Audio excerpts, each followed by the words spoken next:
Hello friends, नमस्कार। आज का जो हमारा टॉपिक है वो जो रीट की प्रीवियस ईयर 2011 में परीक्षा हुई थी उसके प्रथम जो हमारी भाषा है हिंदी, तो हिंदी के जो हैं 30 क्वेश्चन हम लेकर के आए हैं। इनका रिवीजन करेंगे। तो देखते हैं कि पहला क्वेश्चन क्या था। तो इसका पहला क्वेश्चन था कि विद्यालय शब्द में है। क्वेश्चन कह रहा है कि विद्यालय शब्द में है। तो अब यहाँ पे बताना है, विकल्प दिए हुए हैं 4: स्वर संधि, व्यंजन संधि, विसर्ग संधि, इनमें से कोई नहीं। तो विद्यालय शब्द जो होता है वो स्वर संधि होता है। विद्यालय शब्द कौन सा है? स्वर संधि। तो इसका विकल्प नंबर ए सही हो जाएगा। अब दूसरा क्वेश्चन है, क्वेश्चन नंबर 32। इसमें जो है पवन शब्द का संधि विच्छेद करना है। तो पवन शब्द का संधि विच्छेद, पहला विकल्प है पा धन वन, दूसरा पौ धन अन, तीसरा पो धन अन, चौथा पौ धन न। तो पवन का संधि विच्छेद होता है पो धन अन। ये विकल्प नंबर इसका सी सही हो जाएगा। अब आगे बात करते हैं क्वेश्चन नंबर 33 की। तो क्वेश्चन नंबर 33 है, हिंदी में वचन होते हैं। बताना है कि हिंदी में वचन कितने होते हैं। Number A 1, number B 2, number C 3, number D अनगिनत। तो हिंदी में वचन होते हैं एक वचन और बहुवचन। तो टोटल कितने हो गए? 2 बहुवचन। तो कौन सा सही विकल्प? बी नंबर विकल्प सही हो जाएगा। अब देखते हैं क्वेश्चन नंबर 34 है, आगरा का बहुवचन होगा। नंबर ए आगरे, नंबर बी आगरों, नंबर सी आगरें, नंबर डी बहुवचन नहीं होगा। तो आगरा का बहुवचन क्या होगा? आगरा एक स्थान का नाम है, तो आगरा बहुत से तो हो नहीं सकते। तो आगरा का जो बहुवचन होगा वो होगा कि बहुवचन नहीं होगा। ठीक है, तो 34 का विकल्प नंबर डी सही हो जाएगा। ये एक स्थान का नाम है, शहर का नाम है। शहर बहुत सारे नहीं हो सकते, इसलिए इसका वचन कोई वचन नहीं होगा। ठीक है, मतलब बहुवचन नहीं होगा। तो आगरा का आगरा ही रहेगा। अगला क्वेश्चन है 35 नंबर। जिन शब्दों में प्रयोग के अनुसार कोई परिवर्तन नहीं होता है उन्हें कहा जाता है। मतलब जिन शब्दों में प्रयोग के अनुसार कोई परिवर्तन नहीं होता उन्हें क्या कहा जाता है? नंबर ए पद कहा जाता है, नंबर बी विकारी शब्द, नंबर सी अविकारी शब्द, नंबर डी पदबंध। तो जिन शब्दों में प्रयोग के अनुसार कोई परिवर्तन नहीं होता जिनमें, तो वो शब्द कहलाते हैं अविकारी शब्द। कौन से? अविकारी शब्द। विकल्प नंबर सी सही हो जाएगा। इसमें 35 में विकल्प नंबर सी सही हो जाएगा। अब आगे बात करते हैं क्वेश्चन नंबर 36 की। ये कह रहा है शब्द के सही रूप का चयन कीजिए। शब्द के सही रूप का चयन करना है। 4 विकल्प दिए हुए हैं। लिखा हुआ है ए में तृष्णा, उसके बाद दूसरा विकल्प दिया हुआ है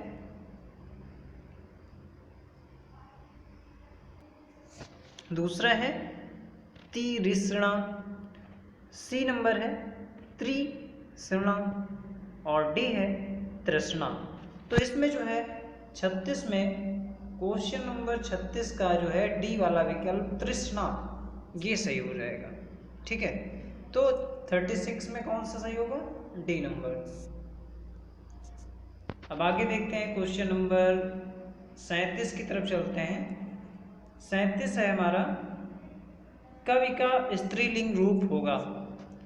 कवि का स्त्रीलिंग रूप होगा। नंबर ए का जो विकल्प है वो यहाँ पे छपा नहीं है, देख लिया जाएगा क्या होगा इसका, लेकिन अभी देखते हैं, अगर जरूरत पड़ती है तो देखते हैं। ए का विकल्प नहीं दिया हुआ है तो कोई विकल्प ही नहीं। बी विकल्प जो है कवि, सी विकल्प है कवियत्री और डी विकल्प है कवियत्री। तो कवि का स्त्रीलिंग होता है कवित्री। विकल्प नंबर सी सही हो जाएगा, कवित्री। अगला क्वेश्चन है क्वेश्चन नंबर 38। क्वेश्चन नंबर 38 है, संस्कृत के वे शब्द जो हिंदी में बिना किसी परिवर्तन के प्रयुक्त होते हैं क्या कहलाते हैं।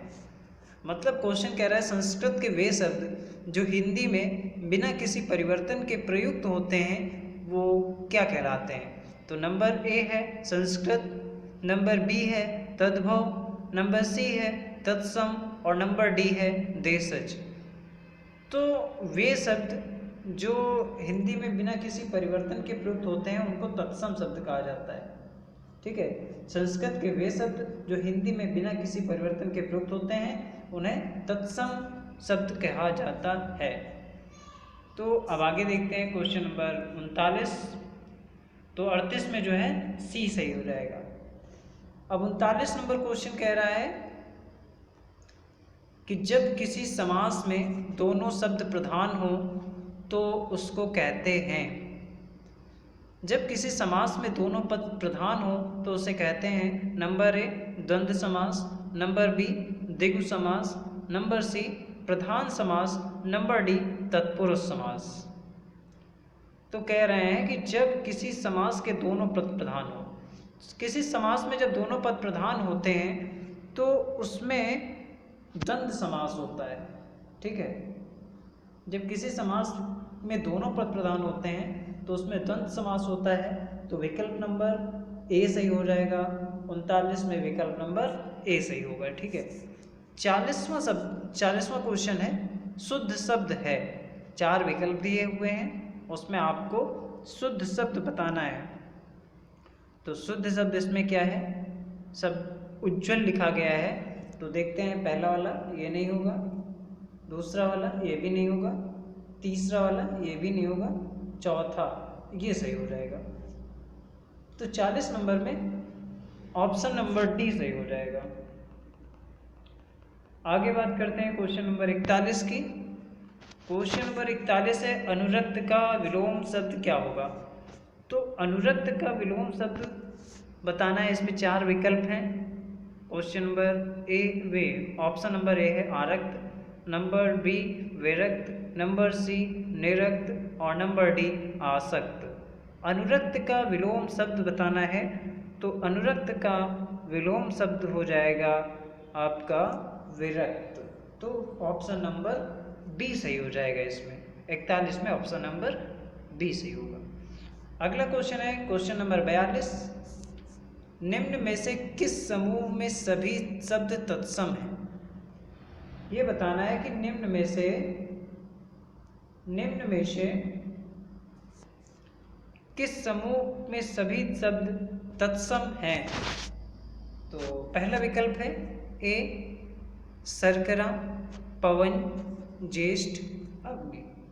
नंबर बी में है काष्ठ, घृत, घोड़ा, कारीगर।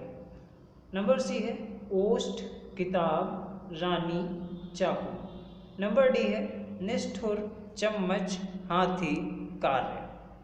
तो बताना क्या था, किस समूह में सभी शब्द तत्सम हैं। तो सभी शब्द तत्सम हैं शर्करा, पवन, ज्येष्ठ, अग्नि। ये जो हैं सभी शब्द तत्सम शब्द हैं। तो 42 में विकल्प नंबर ए सही हो जाएगा। अगला क्वेश्चन देखते हैं 43 नंबर। 43 नंबर है किस शब्द में कु उपसर्ग नहीं है।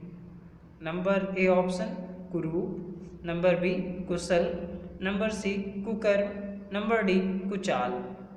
तो 43 नंबर में पूछ रहा है कि किस शब्द में कु उपसर्ग नहीं है। तो ये हो जाएगा कुशल। कुशल में कु उपसर्ग नहीं, क्योंकि सल में कोई अर्थ नहीं होता।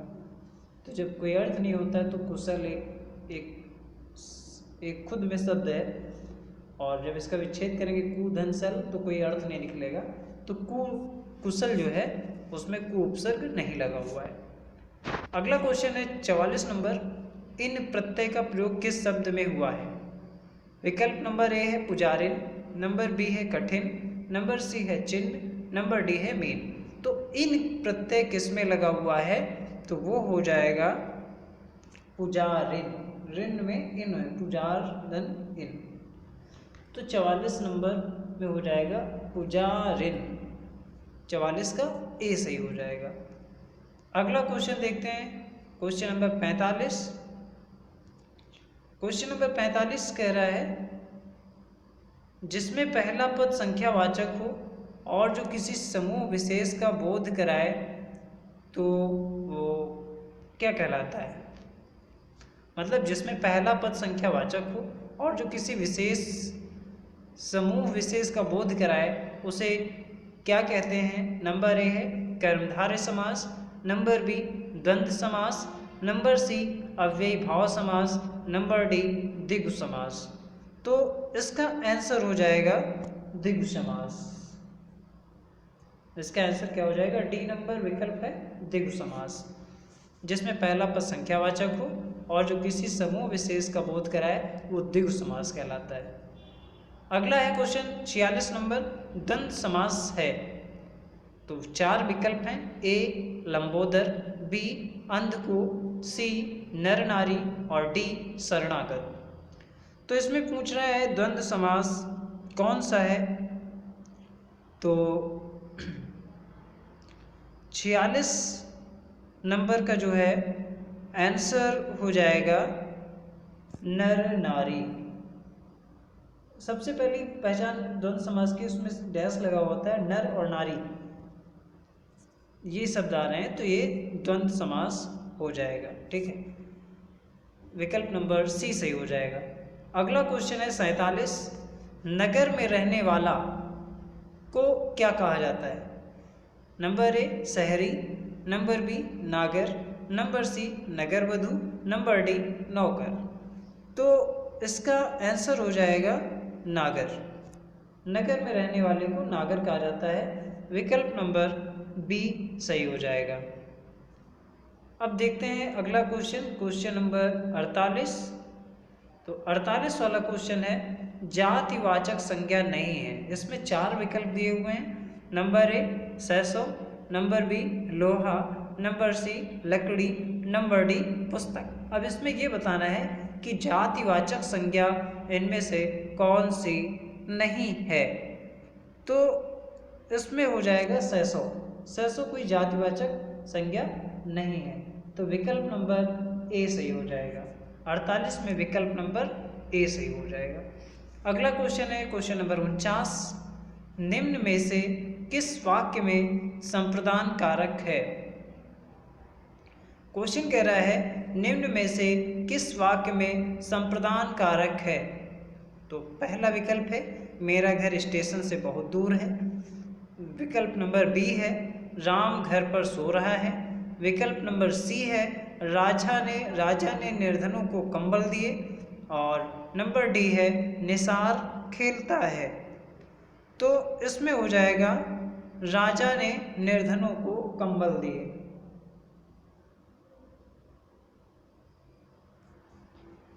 ठीक है, संप्रदान कारक में हो जाएगा राजा ने निर्धनों को कंबल दिए, ये विकल्प नंबर सी सही हो जाएगा, इसमें संप्रदान कारक है।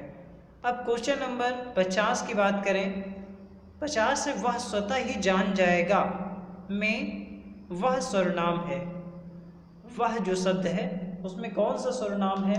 तो विकल्प नंबर ए है पुरुषवाचक सर्वनाम, और बी विकल्प है निजवाचक सर्वनाम, सी विकल्प है संबंधवाचक सर्वनाम, डी विकल्प है अनिश्चयवाचक सर्वनाम। तो इसमें आंसर हो जाएगा हमारा 50 नंबर में वह स्वतः ही समझ जाएगा, मतलब वह अपने आप। तो ये निज वाक्य है, तो निजवाचक सर्वनाम हो जाएगा इसमें। तो 50 में विकल्प नंबर बी सही हो जाएगा। अब देखते हैं कि 51 नंबर क्वेश्चन, 51 नंबर क्वेश्चन क्या है। 51 नंबर क्वेश्चन कह रहा है संयुक्त क्रिया का उदाहरण कौन वाक्य है। अब इसमें बताना है संयुक्त क्रिया का उदाहरण कौन सा वाक्य है।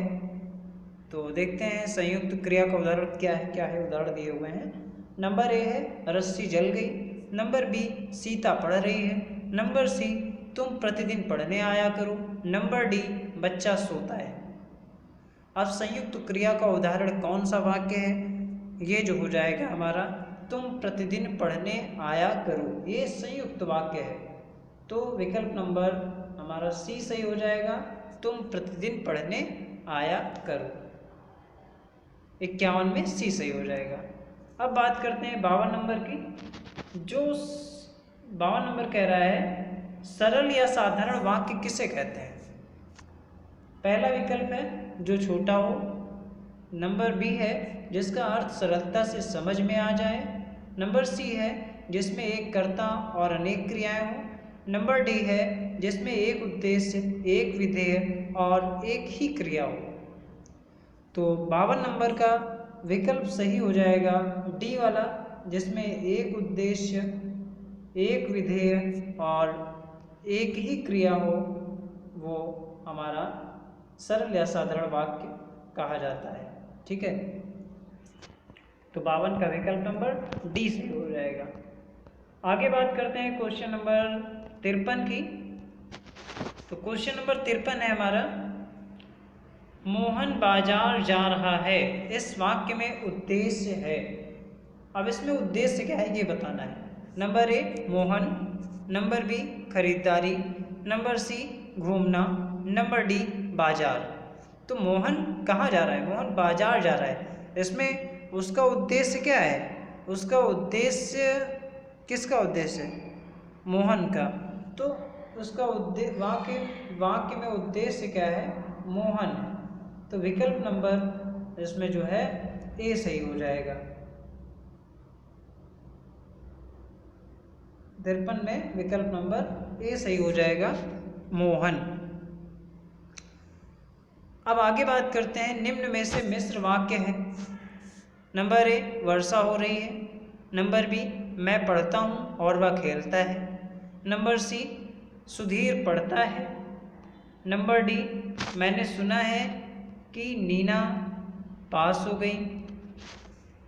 मैंने सुना है कि नीना पास हो गई। तो ये 54 नंबर क्वेश्चन था।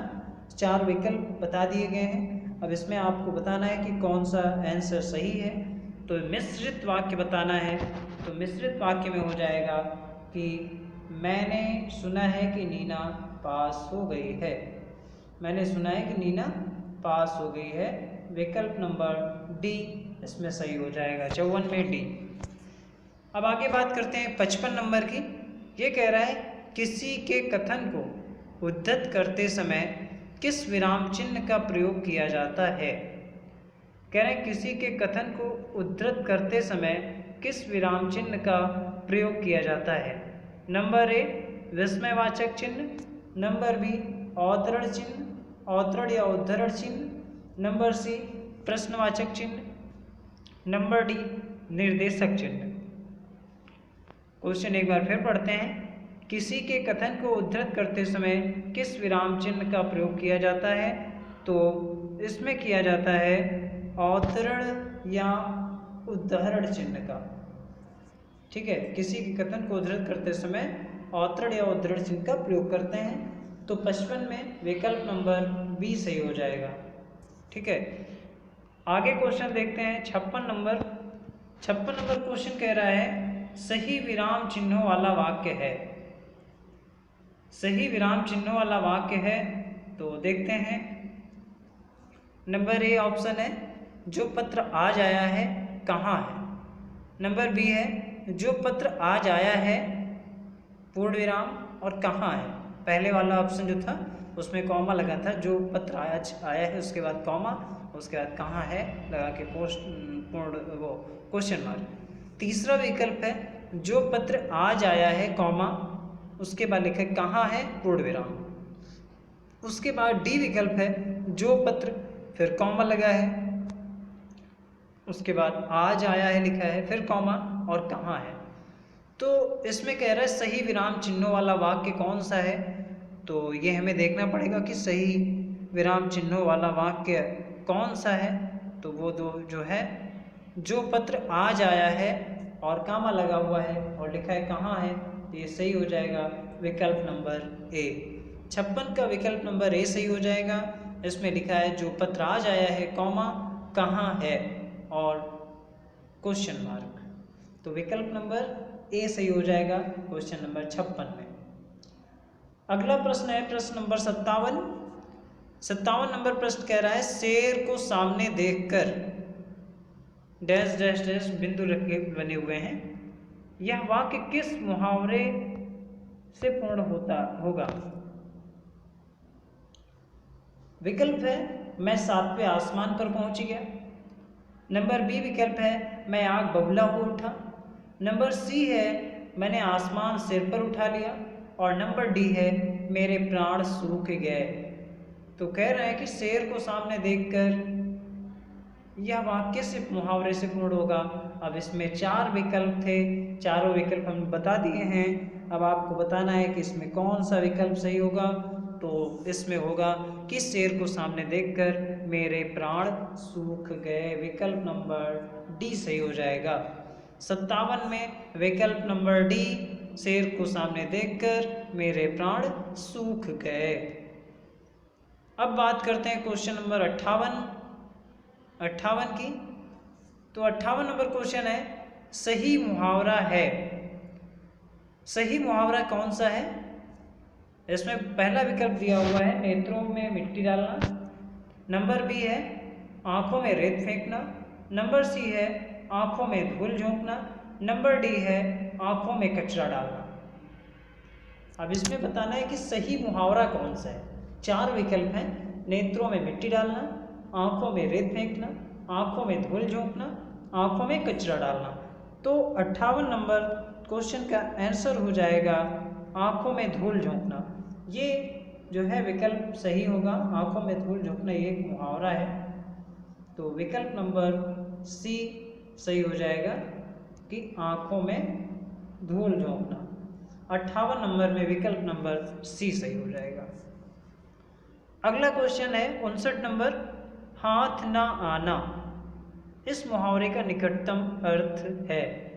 हाथ ना आना का निकटतम अर्थ क्या होगा। पहला विकल्प है पकड़ में ना आना। विकल्प नंबर बी है बहुत बड़ा होना। और विकल्प नंबर सी है हाथों का व्यायाम करना। और विकल्प नंबर डी है हाथ फैलाना। हाथ ना आना इस मुहावरे का मतलब हो जाएगा पकड़ में ना आना। तो विकल्प नंबर ए इसमें सही हो जाएगा। हाथ ना आना का निकटतम मुहावरे का अर्थ है पकड़ में ना आना। तो 59 में विकल्प नंबर ए सही हो जाएगा। अब देखते हैं अगला क्वेश्चन और ये लास्ट क्वेश्चन है क्वेश्चन नंबर 60। सिर फिर जाना का अभिप्राय है। सिर फिर जाना का अभिप्राय क्या है। पहला विकल्प है चक्कर आ जाना। विकल्प नंबर बी अहंकारी हो जाना। विकल्प नंबर सी सर दर्द हो जाना। और विकल्प नंबर डी पीछे मुड़कर देखने लगना। तो यहाँ पे है सिर फिर जाना का मतलब है चक्कर सा आ जाना या अहंकारी हो जाना या सर दर्द हो जाना या पीछे मुड़कर देखने लगना। तो इसका आंसर हो जाएगा अहंकारी हो जाना। सिर फिर जाने का मतलब अहंकारी हो जाना। तो विकल्प नंबर इसमें बी सही हो जाएगा। 60 में विकल्प नंबर बी सही हो जाएगा। अब देख जो आज के 30 क्वेश्चन हमने कराए आपको कैसे लगे। ये प्रीवियस ईयर 2011 जो रीट का पेपर हुआ था उसके क्वेश्चन थे और आप लोग इसका रिवीजन करिए। ये क्वेश्चंस बहुत ही इम्पॉर्टेंट क्वेश्चन है और परीक्षा में जो प्रीवियस ईयर में पेपर पूछे जाते हैं उनसे बहुत सारे प्रश्न पूछ लिए जाते हैं पेपर में। तो इन प्रश्नों का रिवीजन करना बिल्कुल भी ना भूलें। और हमारी वीडियो लगातार आपको मिलती रहेंगी। और अगर हमारे चैनल को आपने सब्सक्राइब ना किया हो तो सब्सक्राइब कर लें ताकि नोटिफिकेशन मिलता रहे। और साथ में बेल का ऑप्शन भी प्रेस कर दें जिससे नोटिफिकेशन मिल जाए आपको और आपकी तैयारी रीट के एग्ज़ाम की पूरी अच्छे से हो जाए। तो इसी तरीके से हमारी और भी वीडियो आती रहेंगी। कल की क्लास में हमने चाइल्ड डेवलपमेंट की वीडियो अपलोड की थी, जिसके 30 इम्पॉर्टेंट क्वेश्चन का रिवीजन किया था जो 2011 के पेपर में आए थे। और आज भी 2011 के पेपर में जो लैंग्वेज 1 थी उसकी हिंदी के 30 क्वेश्चन हमने देखे हैं। और नेक्स्ट वीडियो में और दूसरी क्लास दूसरे सब्जेक्ट की लेकर के हम आएंगे। तब तक के लिए नमस्कार, और चैनल को सब्सक्राइब करें, लाइक करें, अपने दोस्तों को शेयर करें। धन्यवाद।